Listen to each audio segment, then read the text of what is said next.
Welcome back to New Record Day. My name is Ron, and in today's review, we're going to be taking a look at the SVS Prime Pinnacles that are just over my shoulder here.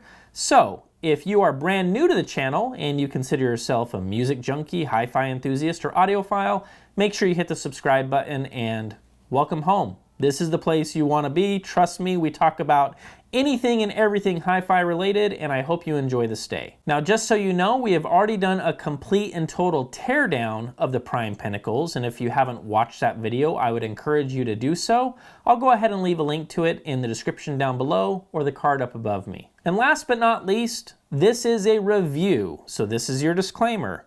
I am not being paid to say anything about this product. All of my thoughts and opinion are my own. Let's go ahead and get started. And getting all of that good stuff out of the way, let's go ahead and start off this review by talking about all the gear that I used throughout the evaluation process. All right, so the first piece that I want to talk about is the almighty Iota VX. If you are not familiar with this little guy, I have really grown fond of this amplifier. It is 400 euros. I'll have the link down below, no affiliation or anything like that. I just like this guy. I think it is a great, bare bones, easy to use, integrated amplifier that even has digital inputs. It has a Bluetooth dongle so you can stream to it, and it even has a built-in phono preamp for moving magnet phono cartridges, and it sounds great. Why do I like this guy so much? I'll tell you why. It has a top end that it shouldn't have. Here's the bottom line. I've talked about this guy in the past, and I'm going to be brief, so I'm not just repeating the same thing over and over again, but it's been my experience that a lot of home theater stereos, home theater receivers, 5.1, 7.1, a gazillion .1 receivers, they do not have the most refined top-end extension. With the Iota VX, it does. The top-end extension of this guy is beautiful and effortless, and I'm shocked every single time that I listen to this guy, but we ran into a little bit of a problem with the Prime Pinnacles and this guy as is. This pumps out 45 watts per channel, has a decent power supply, but I knew, based on some of the other gear that I was using, that these wanted just a little bit more to wake them up and to get things really pumping, especially in Bass Town. And that, my friends, called for one small change. Let's go ahead and talk about it. Voila! And just like that, we have added the Iota VX PA3 power amplifier. It is only 300 euros. And guess what we just did? We just doubled from 45 watts to 90 watts per channel. And that, my friends, is cooking with fire. I had no problem at all waking up the Prime Pinnacles, shaking the house, and getting plenty of dynamics and slam out of the loudspeakers. This rig is phenomenal. Do not look past it because of its low price. This is the kind of rig that I wish I would have had when I got started in hi-fi, because I think it would have lasted a long, long time. So if you're new to hi-fi and you're just getting into hi-fi, highly recommended. This stuff is awesome. And the best part about it is the top-end extension that I love so much in the SA3. Guess what? The same thing remains with the addition of the PA3. You just have a lot more muscle power to work with, and I find this rig to be insanely versatile, and it sounds incredible. All right, this guy is another little amplifier that is impressive, and it's somewhat of an amplifier from the future. You basically download an app called the Play-Fi app from your app store, and you're able to basically stream directly to this guy. No wires, no mess, super simple to use, really intuitive through the app interface. And yes, it is a little bit plasticky, and it doesn't look like much, and it doesn't feel like much, but don't be fooled. The SVS Soundbase pumps out 150 watts per channel, and while I wouldn't say that it has the same top-end brilliance that I'm finding in that SA3 and PA3 combo, it absolutely does have all the dynamics, all the slam, and all of the energy that you would ever want to pump into the SVS Prime Pinnacles, and it does it without skipping a beat whatsoever.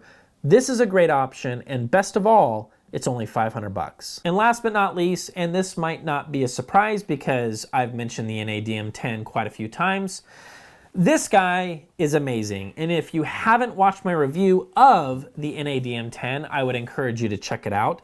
There is way too many things packed inside this little black box for us to chat about right now. I loved the NAD M10 paired up with the SVS Prime Pinnacles. That was a match made in heaven. You got plenty of power on tap. And not to mention, one of the coolest things about the NAD M10 is it does come with Dirac. Dirac is a room correction software. And the way that I ended up using it with the SVS Prime Pinnacles is while they dig down deep, all the way down into the 30s, I did have some bass issues, and so with Dirac, I was able to smooth out the response, and I was able to extend it even lower, hitting the mid-20s, which was really impressive. So I didn't need to reach for a subwoofer at all. I had all the bass that I could ever want, and it sounded amazing in my room.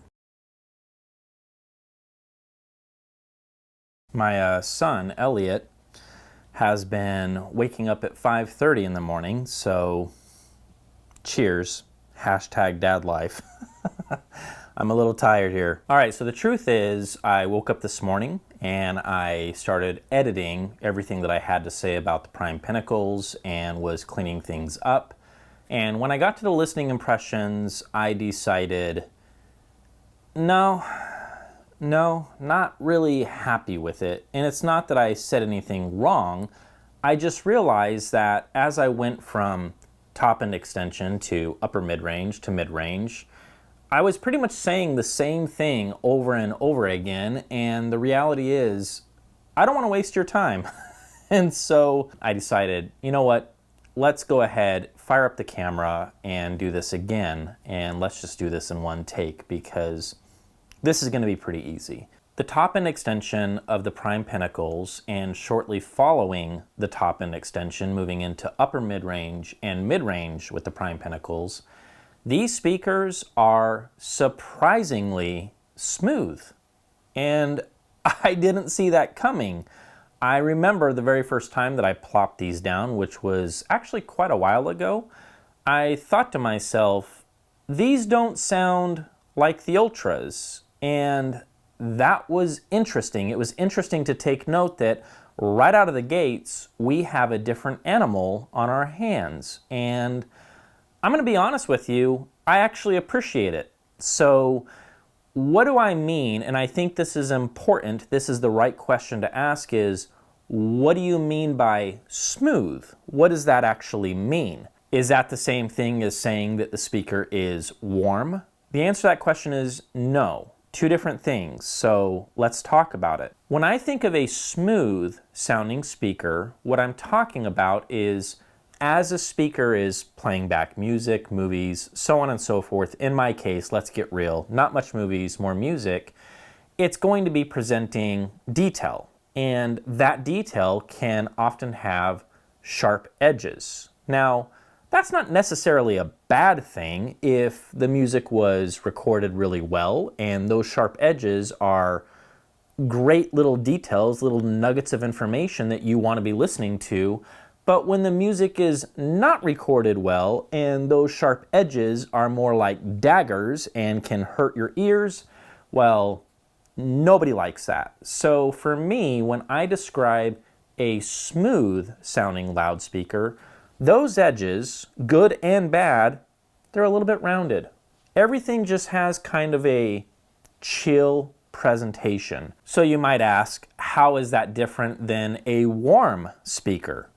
Another great question. For me, a warm speaker is going to be a speaker that has a top end that drops off early. So we might have a top end that drops off like a rock at 15K or even below that. And that for me is going to be a speaker that simply cannot play all of the air and extension that other speakers can play that are playing out to the entire bandwidth all the way out to 20K. These play out to 20K, and when it comes to air and extension, stuff within the time domain, if you will, meaning you have the cymbal hit and then you have the decay trail after the cymbal hit, these will do it. It's certainly not front and center, and it sometimes is difficult to pick up on those trails, but they are there. They're just relaxed a little bit. Everything that I am listening to with the Prime Pinnacle's voicing tells me that intentionally we have a speaker that is, keyword, versatile. I think that a lot of people are going to appreciate the Prime Pinnacles in the sense that regardless of what room you decide to plop them down into, whether you have acoustic treatment or not, or whatever gear that you have, I have a feeling that what you're going to have is this speaker that kind of is clay in a sense that you can move it in a lot of different interesting directions, whereas when you have a speaker that is all about resolution, all about detail, you better be careful. You better be careful what you're asking for. And some of those speakers, many of those speakers I appreciate and I love, but I've taken the time to acoustically treat my room and deal with some of the problems that can show up when you have simply too much resolution on your hands, and being able to tame that back a little bit comes as a consequence to those types of speakers. These are a speaker that I think that regardless of what gear that you're using, I think that you're going to be able to get enough detail to keep things interesting, and at the same time, you won't be entering any kind of listening fatigue, and you won't be saying to yourself, oh my gosh, these are too bright, now I have to treat my room. I don't think that anybody that is purchasing the Prime Pinnacles is going to say that. And this is not sponsored by SVS, I'm just stating a fact. Even if that was the case, SVS offers a 45-day in-home trial, so you really don't have a whole lot to lose if you like the way that I am describing the sound of these loudspeakers. Bottom line is this: top end extension, mid-range, upper mid-range, anything that is within that audio spectrum, in my opinion, is a smooth presentation. And I gotta tell you, hats off to SVS for doing such a good job of wrangling down an aluminum dome driver to the point where I'm not noticing it. And if you remember from the SVS Ultra review that I did, that was something that I did pick up on is I hear a tweeter. I hear a tweeter. And when a tweeter calls attention to itself, it's a little bit distracting. And the good news is with the Prime Pinnacles, not once over the months that I've been listening to them, did I ever find myself saying, clearly there is a tweeter over there. And folks, that is a celebration any way you shake it. Is this speaker about all the resolution in the world? No, it's not. It's riding the line of I'm gonna chill out a little bit, I'm gonna relax a little bit. You might not get every single pop, click, detail, every single chair squeak in the music, but the reward is you're gonna be able to listen to just about anything, and it's never gonna come across as edgy, shrill, bright, bitey, all of these nasty words that audiophiles use when they're describing something that is packed full of resolution or is a speaker that is just flat out bright. And these are certainly not that. Now, when it comes to music playback and bass, it's somewhat of a double-edged sword. On one hand, bombs will drop. There is no doubt about that. And as I mentioned before, using the NAD M10 and using some room correction only on bass, I was able to get clean and even bass all the way down into the mid-20s, which that is serious bass. So on one hand, you have bass that drops down low and it hits like a truck. In my room, which is medium to large, 16 feet wide, 20 feet back, and behind me I have a kitchen and things are open back there, so as far back as even 35 if not more feet, I had substantial bass, and it was enough to keep me totally satisfied when it comes to music playback. Now, for anybody that is into home theater, that's a completely different ballgame, and I'm not really qualified to speak to that because I don't even have a home theater system, and it's just not something that my channel really focuses on. So whether or not you need subs for that type of an environment, hard to say, but when it comes to 2-channel music playback, I don't think for even 1 second you have to have a sub, and if you do, you're not going to be rushing out to get one right away. I think you're going to be totally satisfied with the deep, powerful sounding bass coming out of the Prime Pinnacles. So that is a huge positive. Why is it a double-edged sword? Deep, powerful bass is one thing, and that is something that I look for, and I have to check it off as this is a positive attribute and this is something that we can talk about. On the other hand, another thing that is equally important, if not even more important to me, is what does the actual bass sound like? There is texture and tone to be found in bass, and when you hear it, it's really difficult to let it go and move on to something that doesn't share the same texture, tone, resolution when it comes to bass. If you're the type of listener that you like the idea of bombs dropping and you want deep, powerful, meaningful, confident bass, and you're willing to sacrifice just a little bit of texture and tone in that bass department, then by all means, you should be hitting the checkout button, because we're just about done with this review and the rest of this is going to be pretty darn positive. On the other hand, if you're the type of listener that says, hold on, wait a second, I want to hear what an upright bass actually sounds like and I don't want there to be any compromises at all, period, then hold off. I don't think these speakers are going to win you over anytime soon. They are missing some resolution when it comes to bass frequencies. What can I say? No speaker is perfect, and there's going to be compromises at some point, and in my opinion, this is just one small compromise that you may have to make when it comes to the Prime Pinnacles. Let's go ahead and talk about Soundstage. So what does that mean, and why is that so darn important? When I listen to music, I want the speakers to ultimately disappear. Now, let's get this part right. A lot of this has to do with speaker placement. The biggest factor is going to be the room and where the speakers are placed. But the rest is left to the designer of the speaker. Did you do a great job with the crossover integration? Do all of the drivers blend seamlessly together? Do we have a decent off-axis response, whether it's going to be vertical, horizontal? Unfortunately, I can't measure these speakers, so some of these questions I cannot answer, but I can tell you this. I had no problem at all getting these speakers to vanish and disappear in my room, and best of all, unlike some of the challenges that I had with its bigger brother, if you want to call them that, the SVS Ultras, even though they're actually just the little bookies that I reviewed.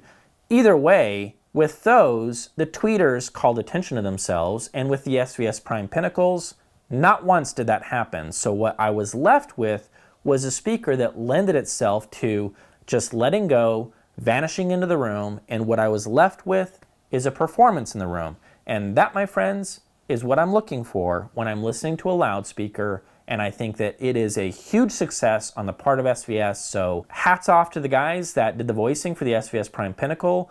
I would dare say that if I was able to measure these, we would probably end up with a decently measuring loudspeaker, and I wouldn't be shocked at all if we were to find that it has a fantastic horizontal and vertical off-axis, which in my opinion lends itself to a speaker that has a lot of the traits that will carry it into Soundstage and the ability to disappear in the room. Any way you shake it, guys, the SVS Prime Pinnacle is a great choice for a lot of listeners out there. Anybody that wants a speaker that is going to be easy to manage and easy to work with all different types of environments, all different types of gear, hit the checkout button. You're not going to be making a mistake. And like I mentioned before, 45-day risk-free in-home trial. You don't have a whole lot to lose. Links will be down below if you're interested in checking them out.